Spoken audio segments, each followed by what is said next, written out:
How you doing? Hey, DJ, thank you for joining us. Appreciate you for having me. All right, we will begin with Mike Topper. Go ahead, Mike. Hey, DJ, good to see you.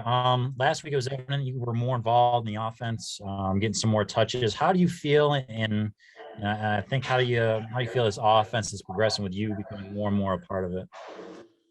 Yeah, last week I was able to contribute more for the team, and I think for us it's just keeping being more consistent in everything we do. And for my role is just doing my job and whatever I can do to help the team.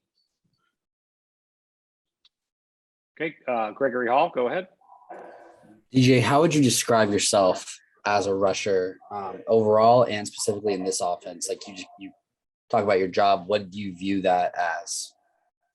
For me, what we talk about a lot in our running back room is just getting the hard yards, like the 4-yard runs, the 5-yard runs. And that's something I try to make sure that I always implement in my game and always try to be a hard rusher and more physical rusher.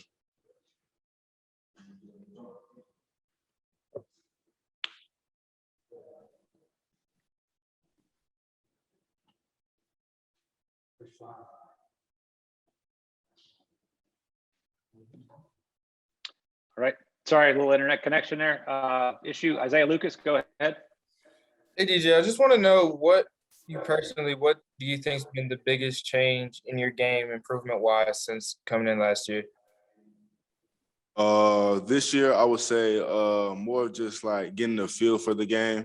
Now that I'm playing a little bit more, I can see like the speed of the game is a little bit faster, but at the end of the day, it's still football. So I'm just getting used to that and then just knowing my job and just putting everything together.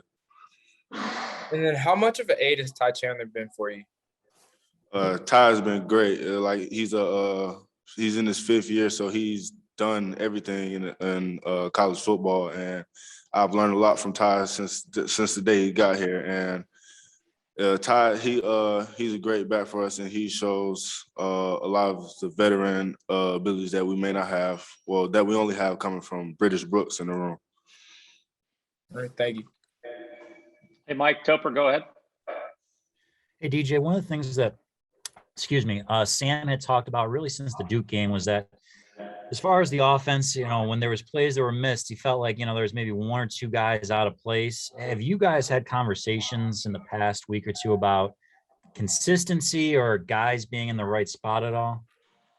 Yeah, that's really been our focus as an offense as a whole, is just being more consistent, because as everybody can see that we have the potential to be very explosive, but we're just not consistent with it, and we don't really like show it like throughout the whole entire game. And that's something that we've been pushing to do as a whole offense and as a team.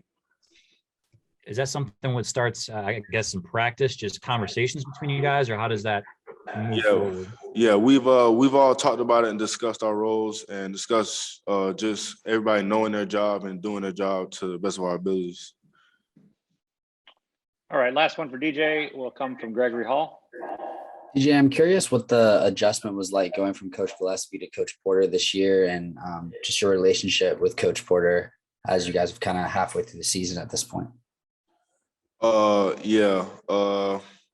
Coach Porter has came in and he's been his own person, and it's also helped our room because it helped us adapt to him and what he's learned from being at Auburn, the SEC, and he has a different mindset, and that helps the whole room. All right, DJ, thanks for joining us. Appreciate it. Appreciate it. Thank you for having me.